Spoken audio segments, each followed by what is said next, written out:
తల్లిదండ్రుల ఆత్మ వాళ్ల పిల్లల మీద ఎలాంటి ప్రభావం చూపిస్తుందో దాని గురించి క్లుప్తంగా చూద్దాం. Pastor B. జెర్మియా తన ప్రసంగంలో ఒక అద్భుతమైన ప్రశ్న అడిగారన్నమాట. అదేంటంటే, మనం తల్లిదండ్రులుగా మన పిల్లలకు ఏమిస్తున్నాం? కేవలం డబ్బు, ఆస్తులేనా, లేక అంతకుమించి ఇంకేమైనా ఉందా? మొదటి విషయమేంటంటే, బైబిల్ ప్రకారం తల్లిదండ్రులకు ఉండే ఆత్మ అంటే వాళ్ల స్వభావం, అలవాట్లు వాళ్ల పిల్లలకు కూడా వస్తాయట. యెషయా గ్రంథం 59:21లో ఇదే ఉంది. అంటే ప్రార్థన చేసే అలవాటు మాత్రమే కాదు, కోపం లాంటివి కూడా వారసత్వంగా రావచ్చు. ఆలోచించండి, మనం ఎంత జాగ్రత్తగా ఉండాలి. రెండోది, దీనికి బైబిల్లోనే మంచి ఉదాహరణలున్నాయండి. ప్రవక్తైన సమూయేల్ని తీసుకోండి. ఆయనకు తన తల్లి హన్నా నుండి ఆ ప్రార్థించే గుణం వచ్చింది.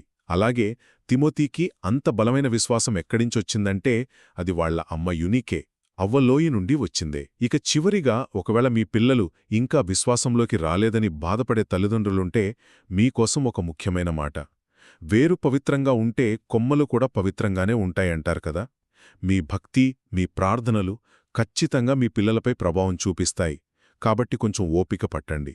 అందుకే మన పిల్లలకు ఇచ్చే అసలైన ఆస్తి డబ్బు కాదు, మనం వారికందించే ఆధ్యాత్మిక వారసత్వం.